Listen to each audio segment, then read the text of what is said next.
I am here with Jason Rosenthal and Miles Rosenthal. Guys, thanks for joining me. Well, thank you for having us. Thank you for having us, Sam.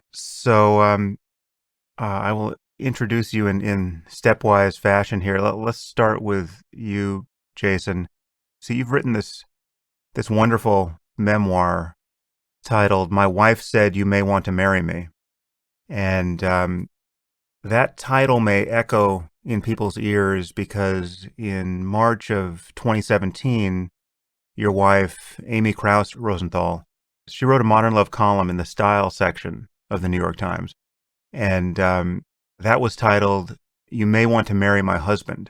And she wrote that as essentially a personal ad for you as she was dying of ovarian cancer, and she died 10 days later. And millions of people read that op-ed, and I remember reading it, and I remember just everyone being bowled over by it.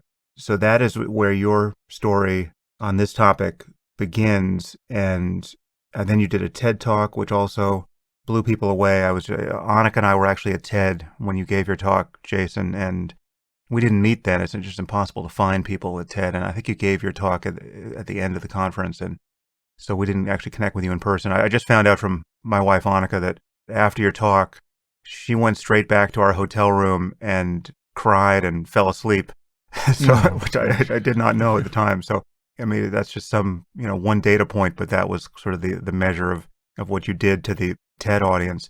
Mm-hmm.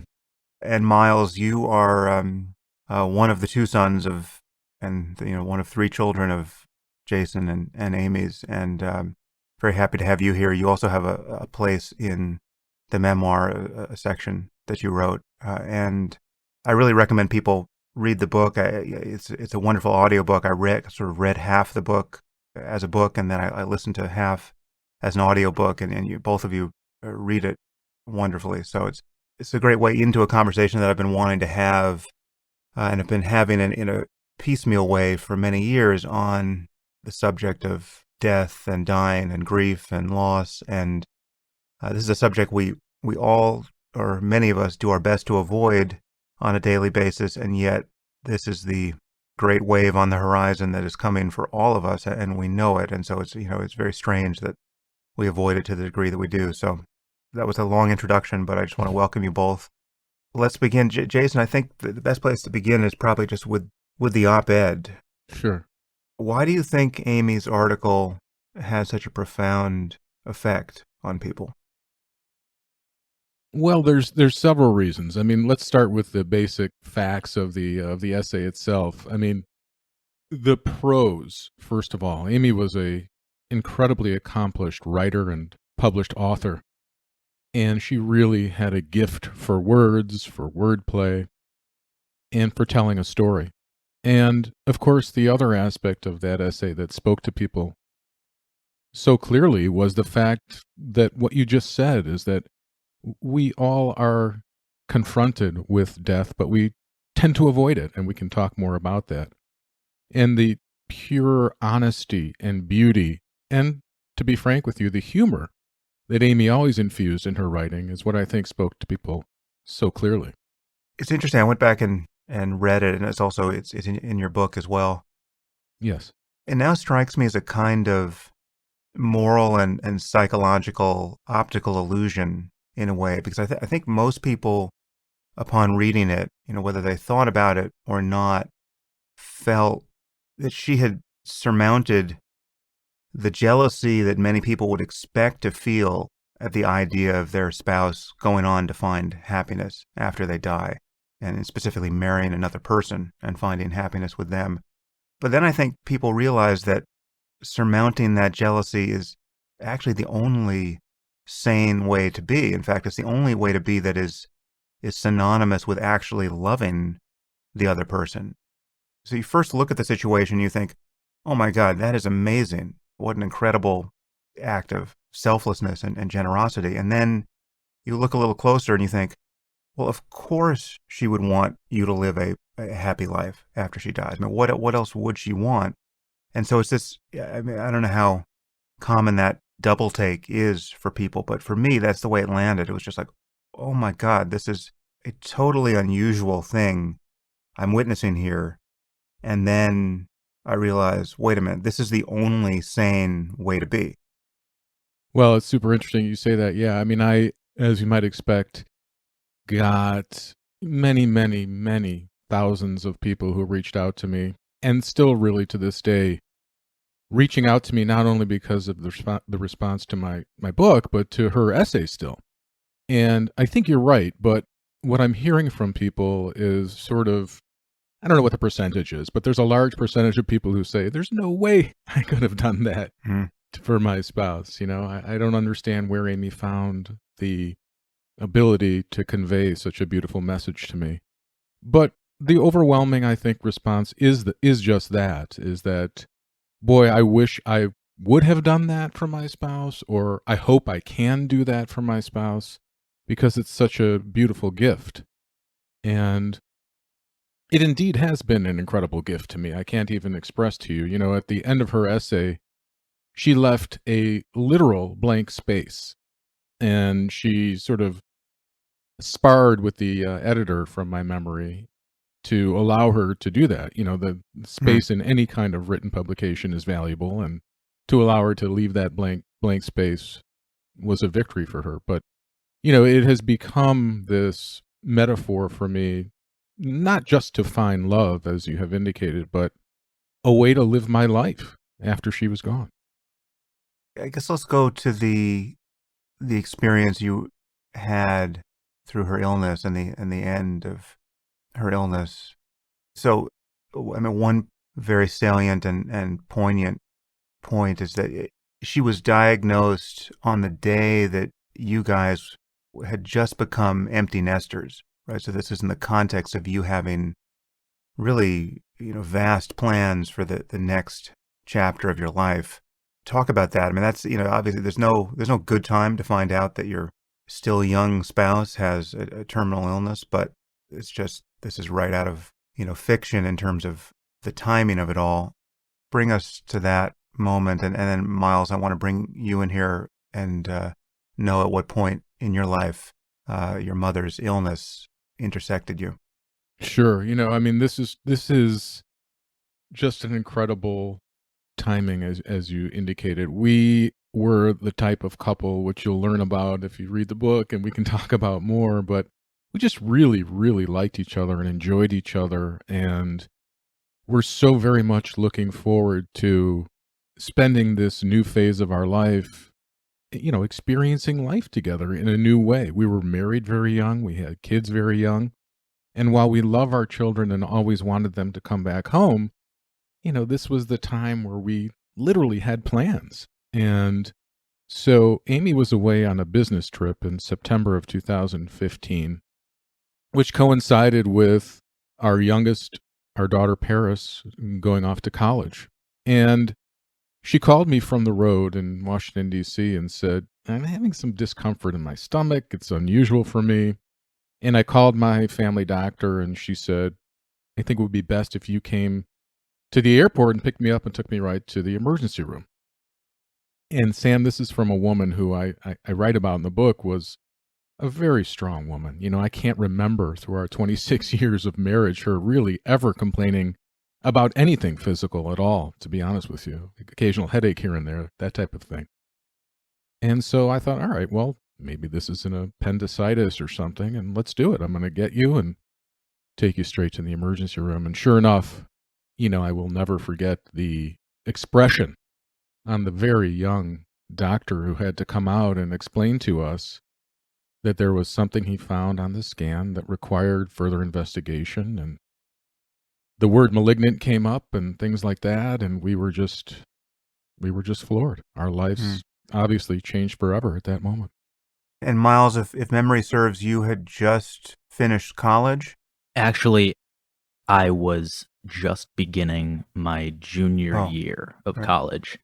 And yeah, I recall as part of my dad's writing process of the book, he had asked each one of us to sort of compile our thoughts as best as we could recollect about kind of where we were and some of the feelings that we had when the initial news was provided to us. And I actually recall sitting as I said, beginning of my junior year of college, just first couple of weeks in, I was sitting in a finance 101 class, and I got a text message, a group text with my siblings and my parents in it, sort of just asking us if we could take a few moments in the next, hour or so to get on a conference call.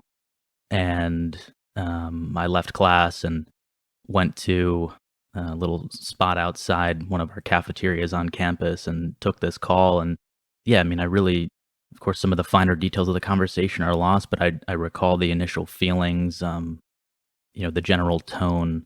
Of course, I think my parents were very, disconcerted, but also providing us a little bit of assurance and comfort as best as they could. And my mom, of course, really didn't want to seem very distressed on the phone, and that was palpable. And as my dad said, I mean, she was an incredibly strong-willed person. I was going to add maybe to the list of things that she complained about is the harshness of the Chicago winters at times. That was certainly at the top of the list too. But other than that, yeah, and so that's where I was, and of course it extends for a little bit longer, into my really the latter 2 years of my college experience was pretty much subsumed in this whole story. Right. It began right away. Had you finished college when she died? Did those 2 points coincide?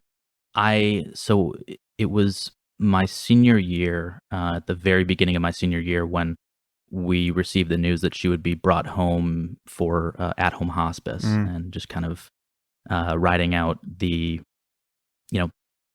didn't exactly know how long it would be, but however long it was going to sort of take to be in hospice. And so what I did was I was actually traveling back and forth from campus. I was at Emory University in Atlanta, Georgia. And so I was flying from Atlanta home to Chicago to be with the family on most weekends. And my brother was doing that as well from his residence in Los Angeles. So I was in my senior year, and then my mom died on March 13th of 2017. So about halfway through that second semester. And, and then I subsequently finished in May. Right. Well, one thing that comes through in the book is that you guys were very lucky in so many ways. I mean, you, Jason, and Amy were living such intentionally and kind of wisely constructed lives, and you have such an amazing family and set of friends. I mean, it's just like it sounds, reading it sounds like you had as much social support as is humanly possible. I mean, I think most people reading this book will think, oh my God, this is such a beautiful life. This couple is so outgoing and has so many connections to people, and just they're extracting so much joy from their social bonds with people that I got to think that the majority of people won't even recognize their own lives in this particular mirror. I mean, this is a very idealized situation, and yet losing a wife and a mom is just brutal, even in your case. It's almost like it's the best possible case, and it's still just an overwhelming blow. It's a very interesting thing to experience as a reader, because you're fortunate in so many ways. Well, there's no doubt, and I really do appreciate that and acknowledge that I am fortunate. And even in we can talk about later, some of my recovery from my deep grief that I was experiencing. I am fortunate, and we really were. And I know it reads a little bit like a fairy tale love story and the process of raising our family, and it's just true. We, like I said earlier, we had such love for each other. We had respect for each other. We gave each other freedom in a way that allowed us to grow individually. And part of the reason that I wanted to share my story, Sam, is that I acknowledge that. I do recognize that I have this great fortune, but I wanted to share some of the process of what it's like to be in a meaningful relationship. Who were those two people that were the subject of Amy's Modern Love column that went so crazy viral? And also to talk about, what it is to love and to raise children and try to, what I later found, but a way that Amy just lived her life, which was to appreciate those very small moments in life. And she did that in such an incredible way. But I think what some of the response to the book has been unexpected for me, and it's on that topic. It's, is this really a relationship that I can have? And people have reached out to me from all different, forms of their life, whether they're a young couple just about to get married, or, a couple that's in their 70s and been together forever. So it's been a really meaningful response to telling my story, telling our story. Before we get to the topic of terminal illness and death and grief and all of that, and just this part of your book could read as advice on just how to have a good marriage and how to have a good life. What advice do you have before the other shoe drops here? What can you recommend to people in terms of just getting the most out of their time together? Yeah, well, one of the things that I did when I sat down to really put this book together is I dove into all of the collections of things that we have had accumulated as a family. I guess I was the keeper or hoarder of all of those things. And one of the documents that I found in the archives of the Rosenthal family was this document that I put in the book called Amy and Jason Rosenthal's Marriage, Goals, and Ideas. And I got the taste of what it was like to live with a writer when we formed that document on our honeymoon. And so, I guess I would direct people to the book and to read some of those entries. They're funny, but they're also pretty meaningful as well. And I guess if I am in a position to give any advice, I would say, to really respect each other. And like I alluded to earlier, to give each other space and encouragement. Encouragement is big. To be the best person that you can be individually. So, I recall throughout the course of my professional life, whether it was in my life as a trial lawyer or in my real estate business, Amy would occasionally just, write me notes, for example, and say, congratulations on, winning this case, or whatever the case may be, to really give me that space to succeed as a person. And that translated into our social life as well. Sometimes my musical taste, for example, would be different than hers. And so she would say, hey, Tedeschi Trucks is coming in town. Go see him with your buddies. And I think I did that for her as well. People considered her sort of quirky and different. And I think I brought out those qualities in her and allowed her to be the incredible creative individual that she was. And then to add to that, to always sort of remember who you two are, right? I mean, we, like I said, got married. I was 26, and that was a wonderful time of life. But quickly, with the chaos of, in our case, raising a family and having 2 kids in diapers for 6 years, there's a lot that goes on in that family environment. And so just to return to the memory of what it's like when you fell in love and to sort of come back to that. So for us, it was literally taking date nights and being together, and whether that just meant out and having a meal or seeing a concert or go and have coffee and talking, whatever that is, just to remember who you guys were at the beginning. Amy had this phrase, the crevices of life, that I love, and it's actually, it echoes something I've been thinking about a lot explicitly of late. I think a lot about what I call the transitional moments in life. I mean, the time between the things you are consciously doing, the moment you get up from your desk to go transition to something else. And there's just so much of life is transitional. So much of life is between the things you actually have on your schedule or on your calendar. How did Amy approach making the most of these times? Well, there's a couple things I think of when you reference that. Amy was obsessed with Our Town. And in Our Town, when the character comes back to, I think it was her 12th birthday, she realizes that exact point, Sam, that, why aren't people appreciating those simple moments in life that pass us by so quickly? She sort of says, the character says that every moment should be treasured. And I think that I returned to that recently because I know that that's how Amy just lived her life. And that was packing in so much into a day, for example. When she put her little feet on the ground in the morning, she was rearing to go. And her brain, and Miles can attest to this, worked in a way that other human beings' brains don't work. She was constantly thinking about things, looking at words and turning them inside out. And she just did, Sam. She lived her life to appreciate not just the milestones, not just the big moments, but all of those little spaces in between. And that's how she raised the kids to appreciate that as well. And it was just one of her gifts. Yeah, I think I got this from one of her TEDx talks. She gave a bunch of TEDx talks that are available on YouTube.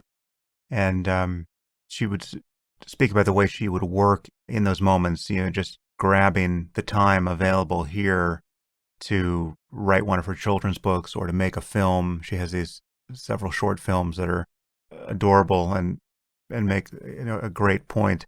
I mean, there was one where she and a group of people stand outside a subway Yes. and greet people coming off the subway at rush hour as though they had just finished a marathon, with signs and higigh fives and clapping and, Right. and even passing out water. And Right. just to see the different reactions of people being ambushed by this essentially, surreal and totally life-affirming exercise is Right. pretty great. Life is a marathon. Yep. Yeah, so that's on YouTube for people to find. But it's everyone finds themselves doing this, but it is a kind of mirage for so many of us so much of the time. You want to start a meditation practice, or you want to get in shape, or you want to write a novel, or whatever it is, this grand plan to change something about your life or accomplish something. And you think, well, I can't really start until I get various other things squared away. And then you begin to notice that day never comes, right? You never find the time where you have completely open days, given all your other entanglements and obligations. The pure blue sky never arrives. And, Amy's point is just, you just have to start, and, you can find 20 minutes right now to do this thing. There's a kind of incrementalism and a wisdom derived therefrom that she was advocating. And it's, on some level, it's you're never going to have a better opportunity than right now to start this thing that you ostensibly care about.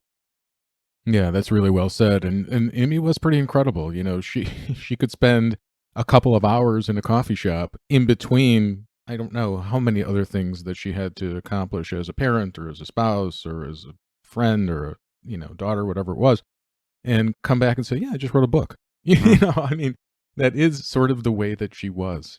She was so, I guess, focused really, and incredibly brilliant in so many ways. So let's talk about the two main chapters here in terms of grief and loss. I mean, there's the period of her illness, and then the period of dealing with her death, which extends up until this moment.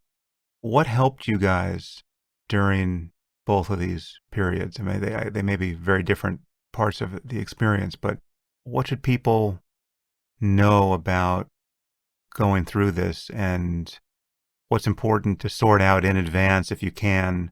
What can't you possibly hope to sort out in advance? And what resources do you recommend to people? Well, I guess I'll start. I mean, for me, when Amy was diagnosed, we became laser focused on what was the way that we were going to take care of this and make Amy well. We weren't ignorant to the statistics, but at the same time, we were hopeful. And so I have to say that, a large part of it is having blinders on and staying focused on the task at hand, which for me became taking care of Amy. making sure she was comfortable. Loving her was not a question, but it was, it was certainly important to emphasize how much I loved and cared for her. And then as things progressed, my biggest recommendation, which I do discuss a little bit in my TED Talk, as you might recall, is to really try to have some conversations that are tough and also meaningful, mostly for the surviving person. In this case, a spouse, or it could be a parent, or it could be a sibling, or whatever the case may be, a partner. And we did have those really tough conversations. For example, I recall many times saying to her, how am I going to do this all by myself? You are such an incredible mother. You have such a connection to each one of these incredible children. How am I going to do this by myself? And she gave me real assurance, which was so valuable and still remains to me to be so valuable, that I could do it, and that I had my own relationship with the kids, and that inside every father, there's a little bit of that mother ability as well. And though we did have the division of labor that many couples had, I was a pretty involved parent, and so I really appreciated that assurance, and it's really helped me so much. But we also talked about some practical things. We talked about, when it came to the end of her life, what she wanted in terms of a memorial service or a celebration. We talked about even details like who would speak and what they might say, and if we wanted music and things like that. And of course, ultimately, topics like, what does she want to do with her body? And so I think it's important to have those conversations. We were fortunate, right? We had a little bit of time to discuss them. And so my point is, we're not all going to be quite that fortunate. Things happen, unexpected death happens all the time. And so to have the conversations when you're younger and healthier, it's not too early to discuss them. How much time did you have during her illness where you knew that it was no longer a matter of her beating this cancer or living with it as a chronic disease, but that really you're just now waiting for her to die from it?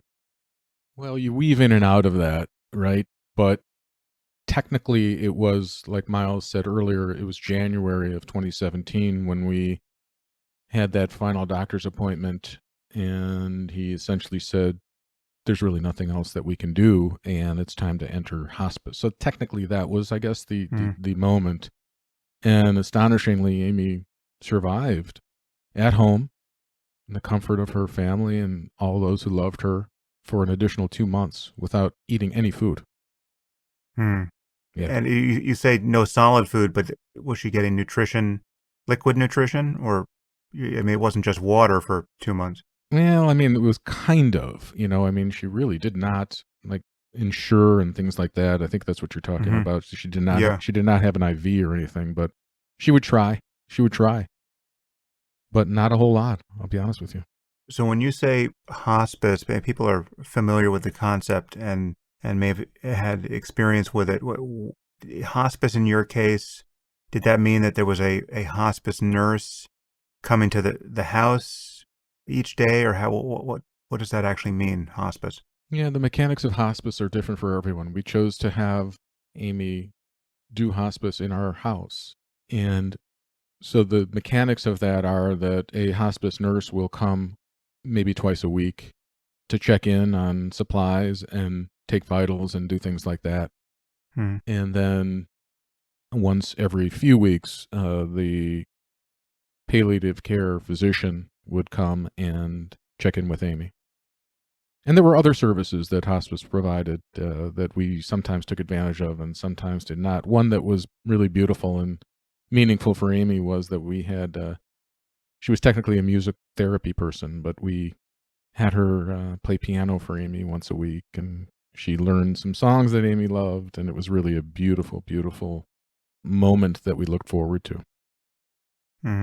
And one thing you talk about both in the book and your TED Talk is just, you talk about some of the difficult reality of just the hospice experience, because we have, from a distance, this seemingly obvious choice between being in a hospital in the usual setting with the machines pinging and the tubes everywhere and this cold and clinical foreign environment where presumably almost nobody wants to spend their last hours of life, and then this choice to die at home, Yes. which is just much more comfortable in every respect, except it's also, when you're talking about the chaos of somebody's body failing, having that in your home is also just, there are things you haven't foreseen in advance that are, quite intense. I mean, it still strikes me as a straightforwardly better decision for most people. I mean, if you can die at home, I got to think most people still want to, and most families would still want some version of that.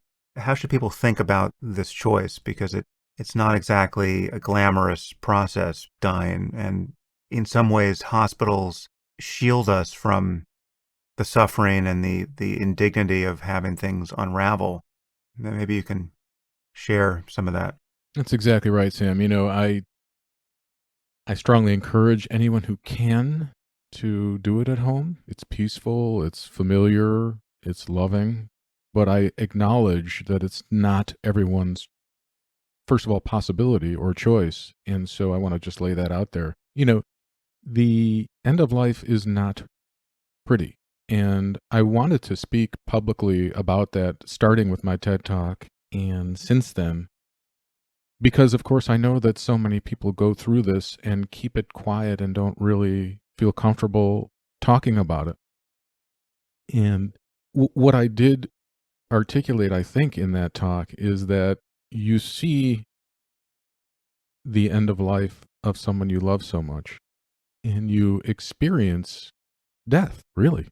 And it's an interesting place to sit now. I've been thinking about this a lot, which is that I saw my wife literally die and fade away, but I feel like I've almost been to that moment that precedes death myself as well, because I've witnessed the physical consequences of what it's like to die, but also the emotions of experiencing the end of life. And I'm certainly no, expert on what all that means. Maybe you can unpack some of that. But to me, there was really no other choice. I wanted to be with Amy every moment and up until the last moment. So what has helped you guys in the process of moving forward and filling that blank space after she died? I mean, one thing that's very unusual about your experience is that because of her essay in the New York Times, you really didn't have an experience of grieving privately in any normal sense, right? I mean, you were thrust out onto a very big stage, and that was a gift. That was an obvious gift in one respect, because and this, you discuss this in your book and in your TED Talk, just what permission it gave you to eventually reboot your life and find all forms of happiness again. But it's also an unusual kind of celebrity to have. I mean, I got to think you found as much privacy as you needed through that experience. But what has been of help, and what do you recommend to people who have suffered a similar loss and are trying to get their bearings? Well, I did experience what one journalist described to me in an interview recently as sort of this global Shiva, he called it. Mm-hmm. Which is true, in a sense. But I think Miles will attest to the fact that we, for sure, had our private time and our family life. And even though you're correct, I was thrust personally into the spotlight pretty quickly, I was able to brush all of that aside until I did agree to write that TED Talk and tell my story in the way that I felt I wanted to. But I think in answer to your question, there are a few things. One is the relationships that I and we have, not just in the incredible family that we have, which you talked about and that I write about in the book, but with my friends. And I have, two best friends that I've known literally since I'm 4 years old. And so those folks, that my community has really lifted me up. the other thing is giving back a little bit, and that for me was I started a foundation in Amy's honor called the Amy Kraus Rosenthal Foundation, and our mission is twofold. One is to engage research in the area of early detection of ovarian cancer, and the other is child literacy. And the other thing, honestly, is finding myself again. I think I found myself in a different way, but invoking those healthy habits that I had before, the year and a half or so that I was just sort of forgetting about myself and focusing in on Amy. And for me, that's eating well and exercising and doing yoga and things like that. And honestly, and this is not just sucking up to my host here, but it is through mindfulness and trying to experience being grateful for what I have and what I had, which I didn't really realize was so important for quite a long time because of my grief. But I did start a daily practice of meditation, and that's just helped me incredibly. That's great. Yeah, I confess that I was quite amazed and humbled to see my name appear in the acknowledgments of your book, because I knew we had a connection through Amy Rennert, but I didn't know that you were practicing meditation, and that I was in your ear as a voice of mindfulness. And so it was quite, made me very happy that you're getting some value out of that practice. Sure. And that's wonderful. But it was one of those moments, kind of dreamlike moments, where it's like, wait a minute, is that really my name there? Yeah, thank you. Because we have yet to meet. Yeah. So, what about you, Miles? What's been useful to you? I mean, everyone, unless they're very unlucky themselves, is going to have the experience of losing a parent or both parents. What has been useful for you? Yeah, I mean, it's a great and very difficult question, but as I think my dad said earlier, I would just begin by sort of magnifying what he said, which is that, like, I'm really less of an expert in all this, of course. I mean, having gone through it is one thing, some a posteriori knowledge is helpful in this case, but to really make any grand claims about how to compensate with losing one's parent at a younger age is not exactly my true area of expertise. But I do think that there are things that I was able to do, and then also with the help of, as I really state in the book, with the help of living with my dad for a little while after finishing school, and being kind of thrust into the working world and everything like that was just really a total gift, is what it was when it's all boiled down. And as he said, I think he and I together started listening to some of your guided meditations and certainly podcasts and everything. So that was very interesting at that time too.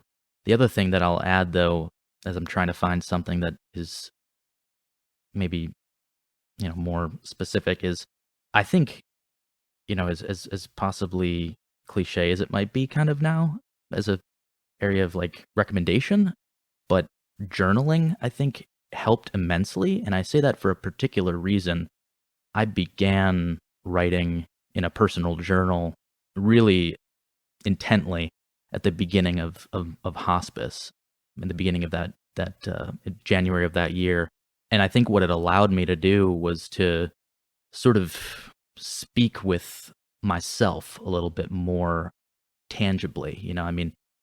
What's helpful with meditation and mindfulness is, of course, kind of sitting with your thoughts a little bit more and letting them pass and kind of assessing them as well. But actually being able to write them down and engage with the thoughts that come down onto paper is an entirely kind of different concept. And additionally, as my dad was saying, there was a mixture of my mom's and my parents' friends who would come into the house while she was there in hospice. Of course, much of my family that was sort of intermittently passing through. My grandmother, my dad's mom, would pick me up from the airport a lot of the times when I was getting into town during those weekend trips. And so my point with saying that is that there were just a lot of people kind of in this network, despite obviously the intimacy of just being confined to our family a little bit at home too. But I think just where that comes back in the journaling front is being able to separate all that a little bit and really engage with yourself can be really refreshing as a way to Mm. kind of distance yourself, but then also bridge the gap in a way that might not be feasible if sort of everything is just stewing in your mind without the ability to have an outlet for it. So I that was immensely helpful, and I sort of still continue to write in that journal till to this day, a little more infrequent, but also there's the content to look back on potentially Mm-hmm. several years down the line, which is I did once, and it was difficult, but it was interesting to look back on that. And Sam, if I could add also, Yeah. I forgot one thing is that for me, going to therapy, individual therapy in my case was extremely, extremely helpful. Hmm. Just as something I hadn't really done throughout my life, but was a safe space just to talk or to cry or just to, sit there. But I really, really highly recommend it. Many people go into groups. It just wasn't my thing. But therapy for me was very, very helpful. What is your experience of the time course of grief? I think people have an expectation that it should be somewhat linear, right? Like you feel maybe there's a period of shock initially, but at some point fairly close to the loss, you feel your worst, and then you get gradually better and better and better and better, and who knows how far you climb out of the shadows. But I think there's a kind of a default expectation as the weeks and months roll by that this should be something like a linear climb out of grief. In your experience, I mean, obviously people have very different experiences of loss, and I think the details probably matter. I mean, how someone dies and, whether it's sudden, whether there was any preparation, whether it's a really kind of anomalous type of loss, or, whether you've lost a kid as opposed to a parent. I mean, all of these things are probably relevant variables, but what's been your experience of just the time course of things? Yeah, for me, what I've learned and what I've tried to tell other people is that grief actually has no timetable. Yes, of course, at the beginning, there's this intense grip that grief has on you, and that's going to last for as long as it does, and that varies for sure. And there is, I think, for everyone who's had a loss, that intense period. So yes, time definitely is an interesting factor in all of this. There is something that happens as time passes where memories are forgotten or feelings are not as intense and things like that. But you do weave in and out of grief, right? You take a couple of steps forward and maybe one or two steps back, which is okay. It's normal in my experience. And that's something that I think by me talking about these things and writing about these things, people have really, really resonated with and appreciated, because you're never going to have a period, I don't think, in your life where it's over. Okay, let's move on.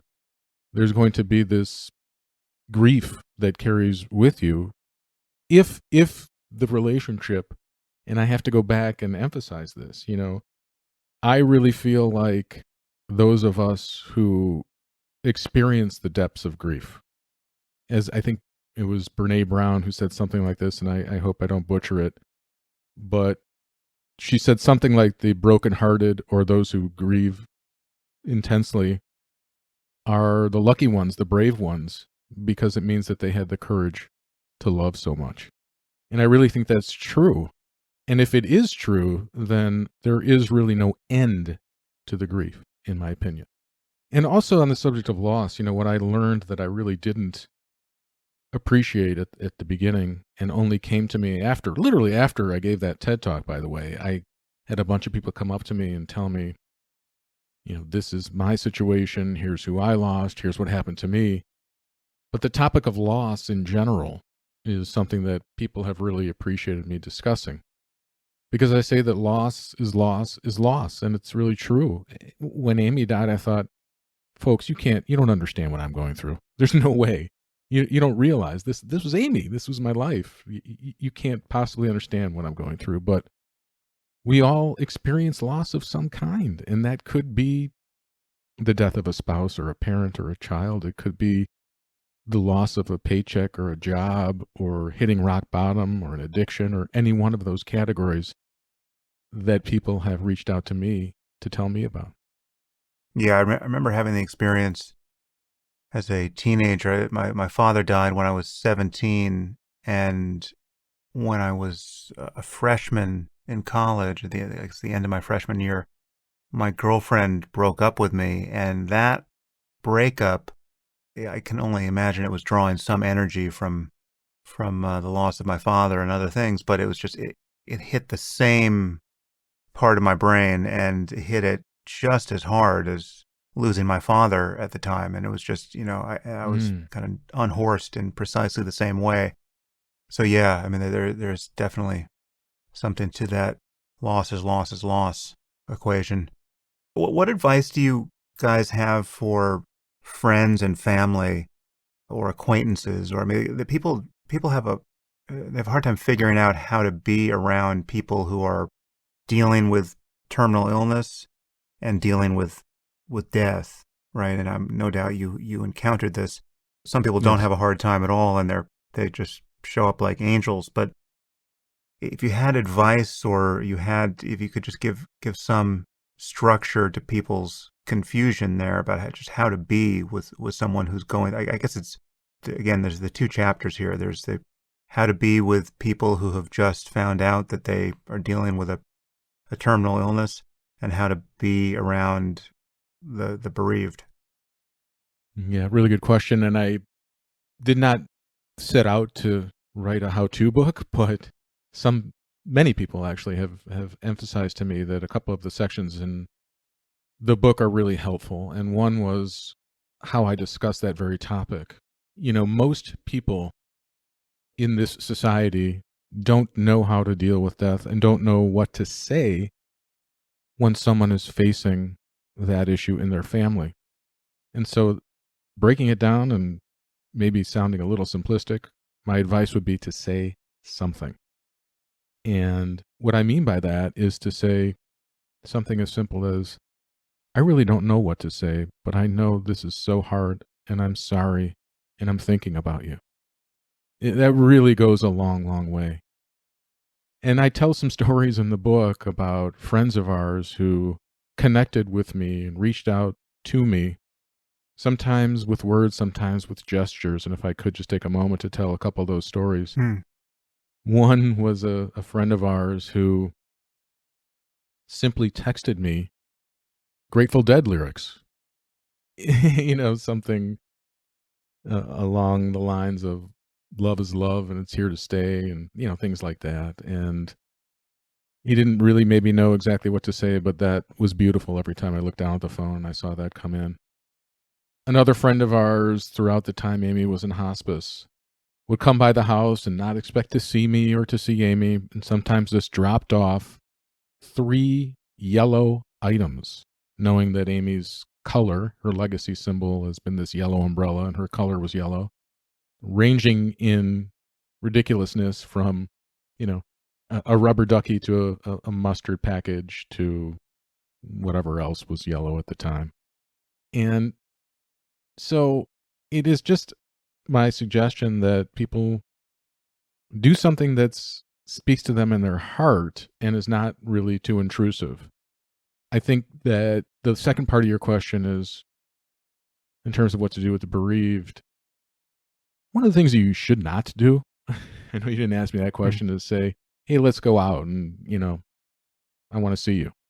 It's kind of an empty, statement. Be specific. Say something to the tune of, listen, I know this is hard and you may not be ready to, but I'm going to come by at 6:00. If you want to walk to the corner and get a hamburger, I'll be there. And if not, it's totally cool. I completely understand. I'll try again. Yeah, that actually strikes me as a difficult moment to navigate, it's natural for people to think, okay, you're overwhelmed, you're probably inundated with intrusions from other people. I certainly don't want to add to your stress, but I want you to know that I'm available anytime you would want to hang out. And so it seems totally natural for the overture to be, listen, just let me know anytime you want to go out. I'm here for you. But then, as you point out, that puts it on the other person. You know, the ball's in their court. The ball's in the grieving person's court, and that doesn't feel like a real welcome invitation. And yet, it's just not. I can see how non-obvious that is from the side of the person who's making it. Right. Well, you said it better than I did, but that's true, which is why I write about some of these things to sort of help people through it. Right, but I can see that even having heard that advice, I can see how someone would think. Still, it's sort of presumptuous because then you have to deal with all the different levels of relationship too. I mean, there are people who like you're somebody's best friend. Obviously, you're in first position to say, "Listen, we're going to go out tonight. If you don't want to go out, fine, but I'm going to be at your front door at 6 o'clock, and you can just tell me to get lost." There's that kind of relationship. But then there are people who are, one or two or several tiers away from being a first order friend, and yet they still, they're friends or they're colleagues or they're connected, and they want to honor that connection and be of whatever help they can. But it would feel presumptuous of them to say, listen, I'm going to be swinging by your house at 6 o'clock. You can tell me to go. And we all have that person in our life who, or, the ranks of people in our life who really we wouldn't want those people showing up at the front door at 6 o'clock saying, come on, let's go out to dinner, because we just didn't have that kind of relationship in the first place. Sure. No, your point is well taken. And so I think in that case, people would typically, or I would suggest writing a note or sending, a sincere message of expression of how they feel, right? I mean, yes, you're right. You don't want everyone showing up at your door, but I just read Jason Rosenthal's book, and I'm going to be at your door at 6 o'clock. No, but there are a lot of really, really lonely moments, not in the first week or two or three or whatever that number is, but there are a lot of lonely moments when someone experiences grief for a very long period of time. And so maybe not in those first couple of weeks, months, whatever your number is, would I encourage someone to do that? But I really don't think that my suggestion can hurt in any way. Well, what advice do you have for, now back to the illness side of things, what advice do you have for a spouse going through this experience with their spouse? Is there anything particular to that relationship that seems like it admits of special advice? Well, for me, I think that the advice I could give is to, as much as you can, treat the very sick patient with some sense of normalcy.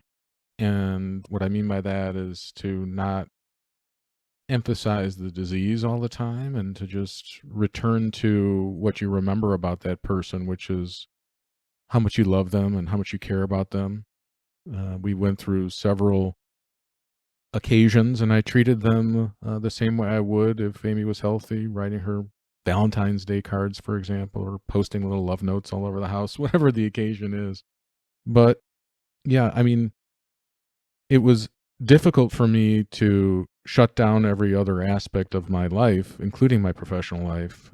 But it was the decision that I made, and I know that's not possible for everyone.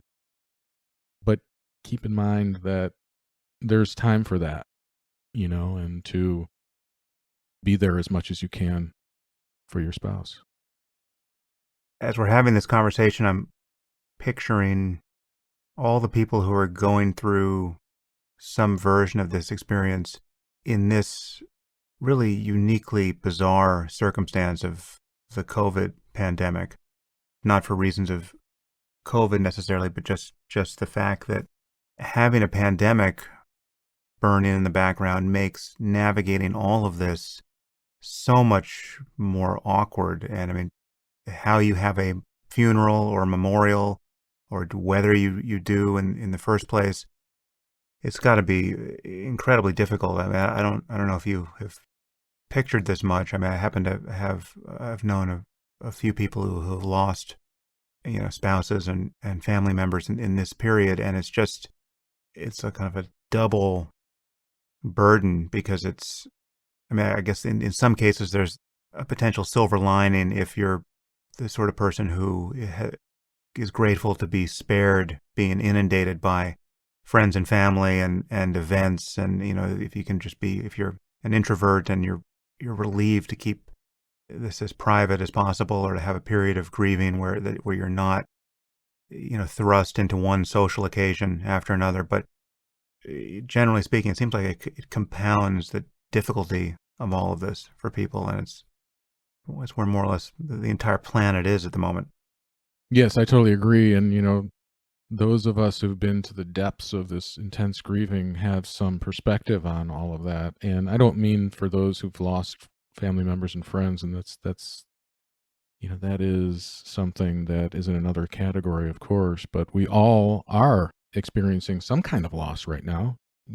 For many people, it's not getting a paycheck, like I said before, or not having their routine, which for many people is very disruptive and troubling, and the list goes on and on.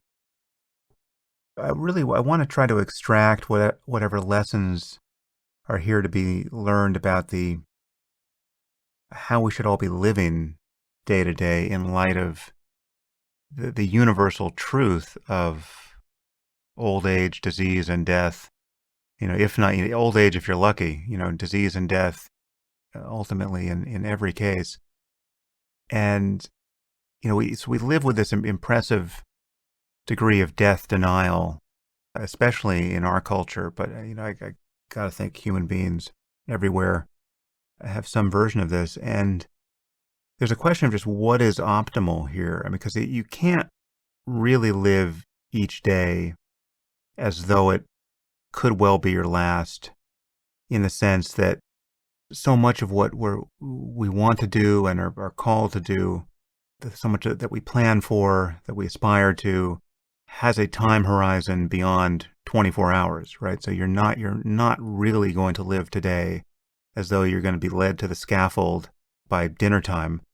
So I'm just wondering what time horizon feels optimal to you in terms of kind of breaking the spell of death denial and living with the preciousness of each moment, but also living a life that allows for thinking about where you're going to be in January, and what you want to do, and does it make sense to start a project that it will take at least a year to complete.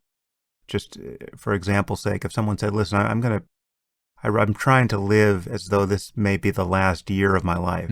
Yes. I'm going to filter everything through that lens and just prioritize everything the way I would prioritize things if I only had a year left."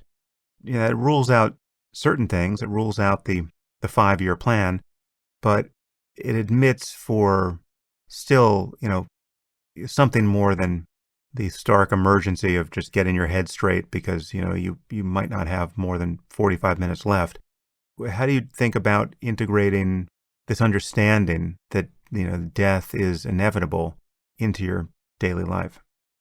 Right. Well, I think the first thing is to talk about it a little more, which is something that I'm trying to do, and to encourage other people to do the same and make that something more conscious in one's thought process as they move forward in life, because everyone who has a life will not have that life at some point. So, when you're sick and when you're terminally ill, like Amy was, certain things come into very clear focus because of necessity. There is going to be an end date, period. And so that's one thing that I was forced to think about, and those of us who are with someone who has a terminal illness think about. But it also is something that's left with those who survive, because I think it sharpens that consciousness of what time is. And for me, I leaned on Amy a little bit. We talked a little bit about how she lived her life focusing on those small moments that life has to offer. And being with someone who's sick and then surviving, I think, magnifies that sense of what time is and how important those small moments are. And honestly, Sam, I'm still learning what that exactly means.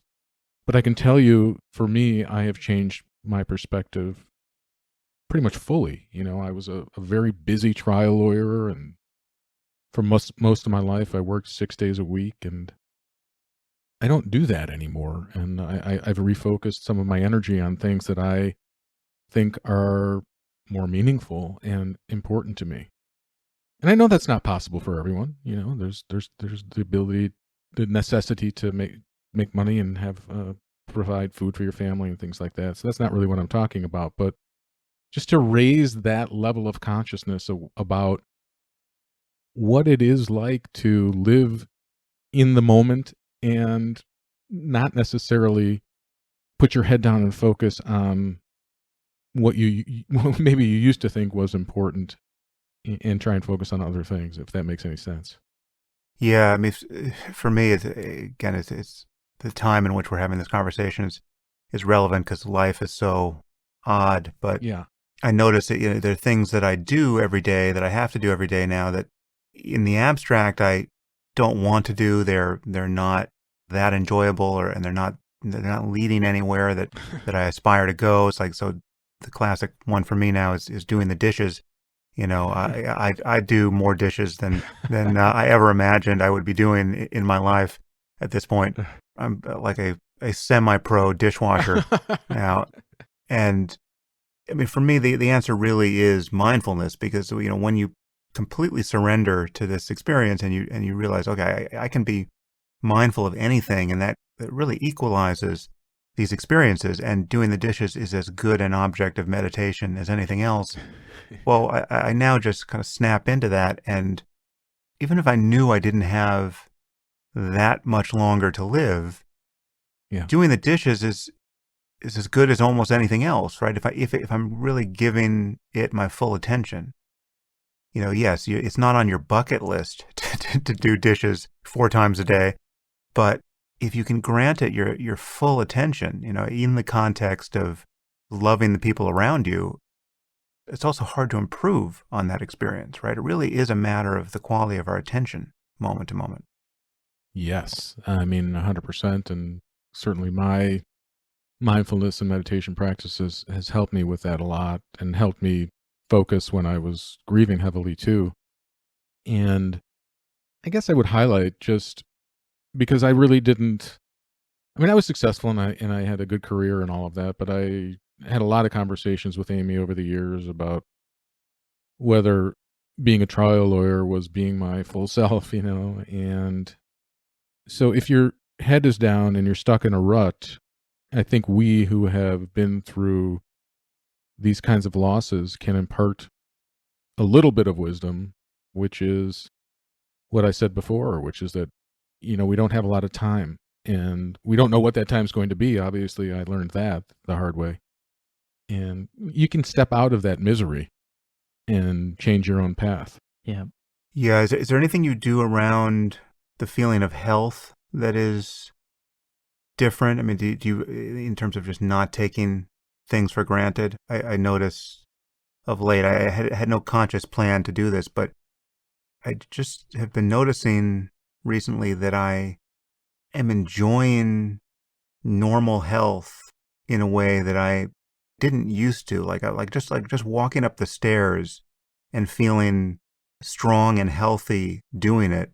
I actually consciously am aware of, this is nice, right? This is nice, and this isn't always going to be so, right? And you might as well enjoy feeling healthy when you've got your health, rather than just unconsciously presuming it and then one day losing it. Yes, for me, and I think Miles can attest to this too, being healthy and staying in shape and exercising is something that I always enjoyed doing in between drinking a good tequila. But but no, it's true. And I really like what you just said. Feeling good and feeling healthy goes a long way towards making it through each day. I agree with you. So, and you're no longer practicing law at all? Did you actually retire as a lawyer? I can't say that I'm 100% retired, but I'd say, I've got a little teeny tiny pinky toe in the door still. That's about it. And what about you, Miles? What are you doing these days? So I work for a small investment firm in New York City, although I'm currently not there. Right. So that's my day job, and yeah, that's kind of what I'm preoccupied with for the most part. But if I may, I just wanted to potentially add a thought to the earlier commentary on Sure.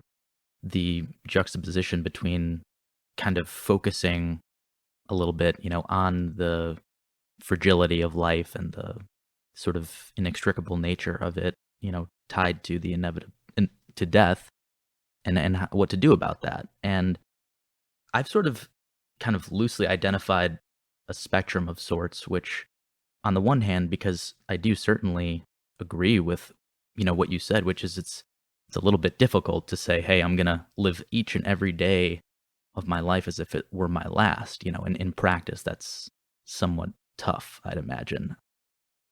And, my sister actually, my younger sister wrote a lot about this for her thesis when she was a senior in college, just asking the question and kind of trying to identify the ways that really people in the Western world and potentially, confined to North America specifically, culturally and sort of sociologically think about and deal with death. And I remember actually being on her campus when she was giving a presentation on it during her graduation weekend. And I asked her a question at the end of her presentation. I'm not sure if she was expecting her brother to interject, but I had just been reading something at the time that stuck out to me, which is a comment by Spinoza, which was that the wise man thinks least of all of death. And I asked her this: how do you kind of reconcile that idea when she's thinking about and kind of as my dad said, really highlighting the lack of acknowledgement that we kind of as a culture, at least our default setting, not really prioritizing, not thinking about, the meaning of death and how that relates to our lives. But, I think we live in a culture that certainly kind of rewards ambition and rewards, putting your head down potentially and like going into work a lot and trying to cultivate a career. And so people kind of are incentivized somewhat to not be preoccupied with something as harrowing and potentially as, morbid as their own death, and that on the one hand, actually, I think that can cultivate a lot of success because people are really preoccupied with extracting as much as they can out of life. But then on the other hand, and the other side of that spectrum is, what I think about a lot. There's a novella by Leo Tolstoy called The Death of Ivan Ilyich. That's, and this book is pretty much solely preoccupied with what happens when you kind of neglect your mortality and potentially your family, and you are totally focused on your career, and all of a sudden in an insidious in a small injury turns into an insidious terminal illness, and all those questions that he kind of asks himself and goes throughout the course of the book. And so it's like, on the one hand, you don't want to end up in Ivan Illich where, or I mean, that's an argument, I guess, but where you've sort of put everything on the back burner for so long and you're forced with dealing with these pretty difficult, scary even ideas in the final days of your life, but then also maximizing your life and not being brought down by the purely just the tragedy of life. So it's almost like, I think that to orient yourself more towards thinking about the questions potentially are more important than thinking about what are the answers. So like the questions being, what does make a meaningful life? How do I surround myself with people who are going to lift me up and elevate me towards a higher good? Not just what do I do about the fact that I'm going to die, and like thinking about the Mm. answers to that question and then living your life based on the answers. So that's I don't know, a loose assessment, but you know, I ask a lot of questions. Yeah. So Yeah. No, I'm really glad you said that, because it does illuminate this distinction, which it seems that there are really two ways to be preoccupied with death, and they have very different outcomes. And one way is to be made morbid by it and to be disconnected to life as a result. I mean, there are things you just, I mean, it sort of kicks open the door to depression, or, something that is anything but life affirming and energy producing. And that's obviously not anyone's recommendation here, but people do kind of fall into that well and have a hard time getting out. And then the other version of this is something that is obviously widely recommended in various spiritual traditions, and Buddhism just harps on the reality of death, every third sentence. But the point is definitely not to be made morbid by it. It's to have it really brighten your gaze and the kind of the intensity of your connection to the present moment and to your deepest priorities. What is it that you really want out of life? And absolutely. and what kinds of connections do you want to form? And just how petty and self-absorbed do you want to be as a human being? Hmm. So you use it as a way of cutting through your kind of lesser self and your lesser commitments to something deeper, whatever that is. And it's appropriate to think of life as an open-ended project of discovering just what that is and how deep that goes.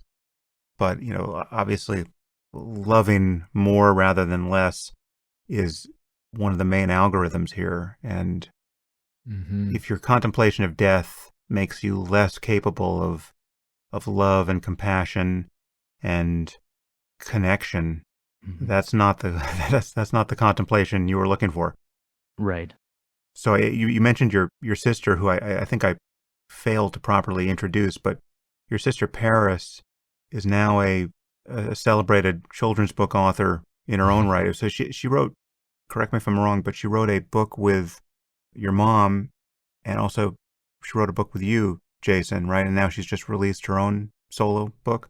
That is correct. Yes, I had the great privilege of writing a book with her that was a follow-up in a series of Dear books. Our book was called Dear Boy. It's a picture book and has, I think, inspiring messages for boys and men of all ages. And she just published her own solo book called Dear Baby, and she's on her way to some other published works as well. And you guys have the foundation, which you mentioned. Is there anything else that you want to? I guess I need to ask you the predictable question here, Jason. Are you in a relationship? Have you been in a relationship that would be the expected way to fill the blank space left on the page?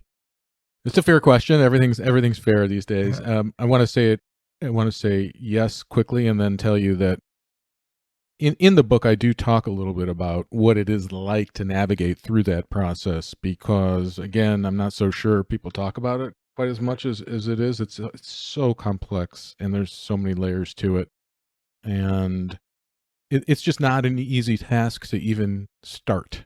And I appreciate my children for being willing to talk with me about it. I did talk with each of them at a time when I was ready to start dating, and I am very lucky to currently be in a meaningful relationship that gives me so much.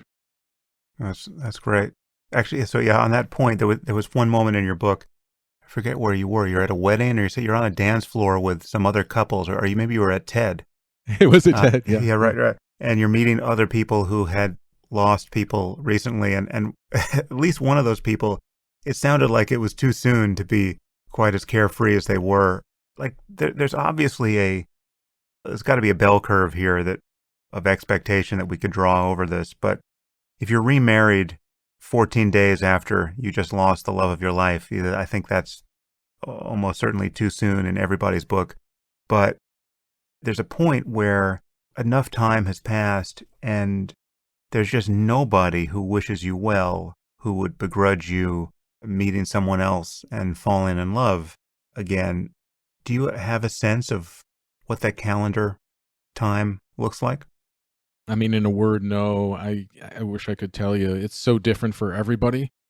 And even though your point is well taken and so true that most, if not all of the people in your circle who love you want you to be happy, it's just still, almost in a way I can hardly describe, extraordinarily complex. Mm. And it does by all means help to know that you're supported and loved and people want you to be happy. But, I know some individuals who lost their spouse who, after many, many, many years, refused to even date or to think about it. Mm. So I think that's probably not healthy, but that's just my own personal opinion.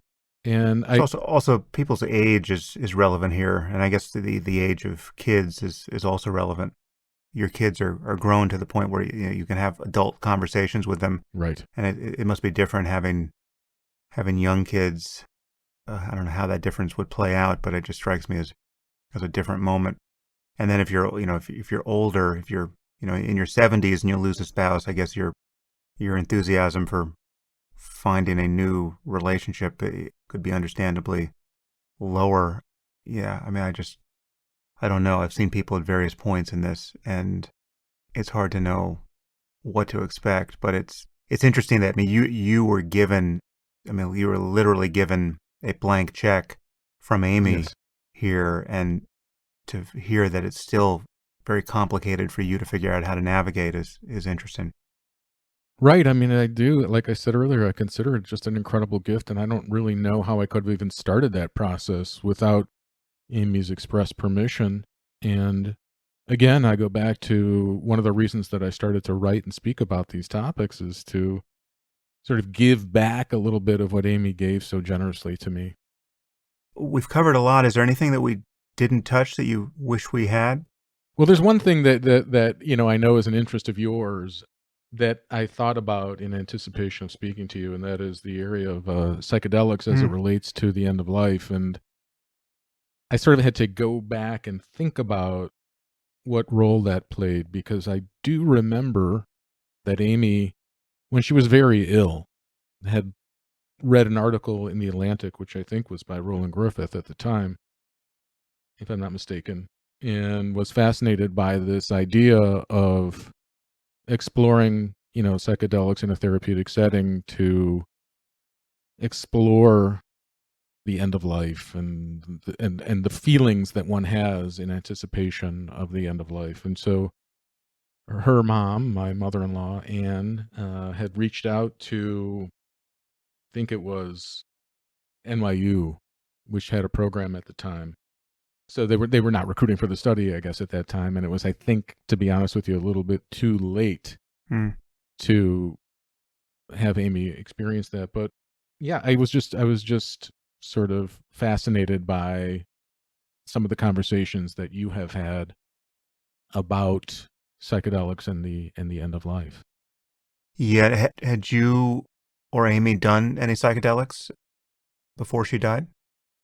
Oh, you mean in the process of her being No, sick? just was that part of your no. life experience at all at that point? My son's on the line here, Sam. No, I'm kidding. I mean, my experience with psychedelics was, way too young and recreational, but we didn't really do it together, no.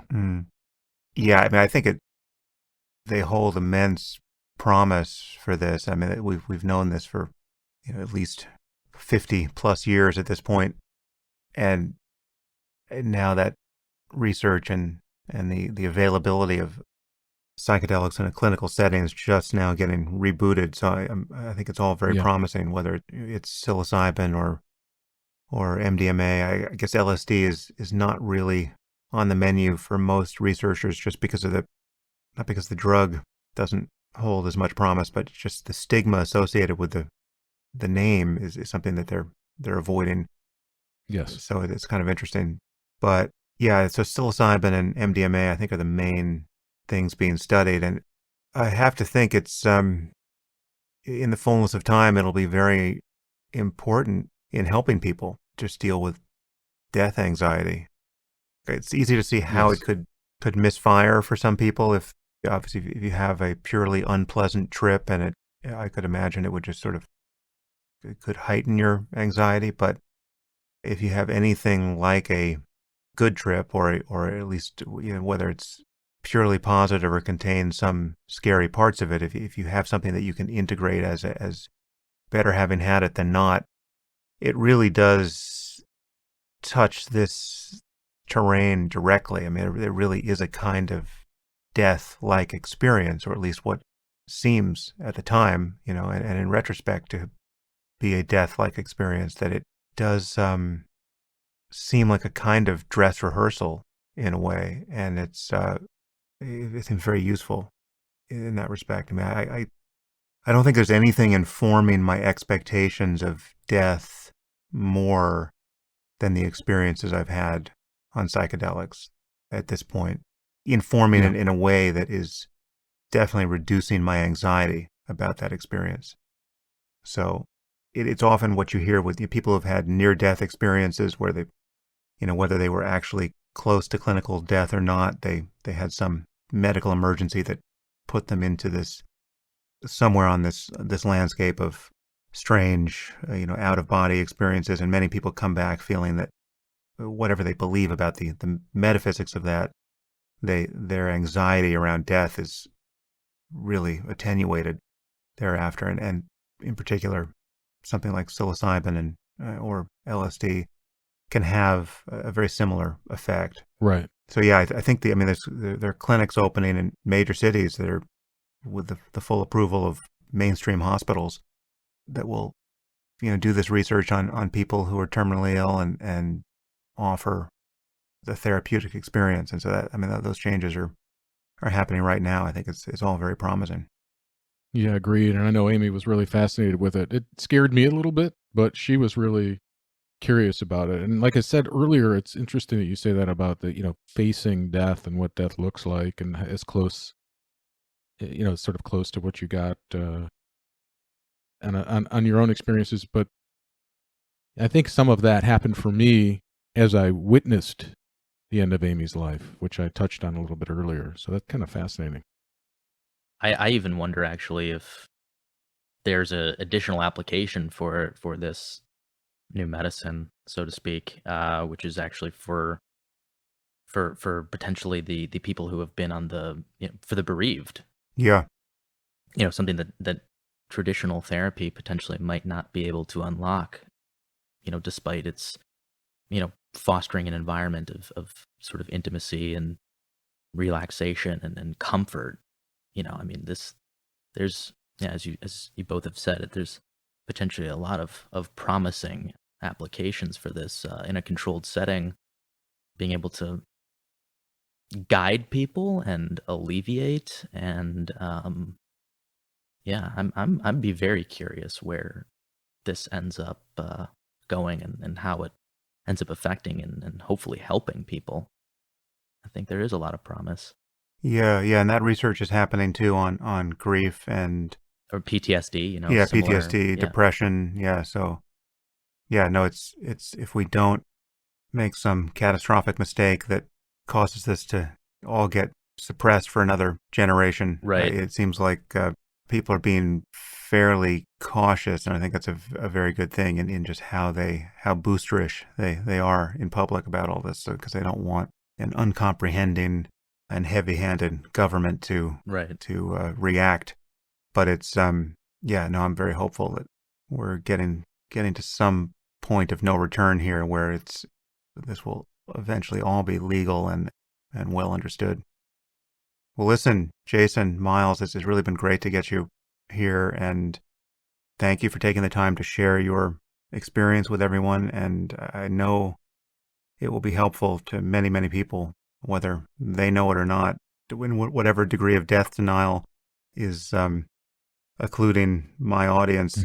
Eventually, we will all be in some spot quite similar to the passage you guys have been making, and it's really great to have your wisdom and guidance here. So thank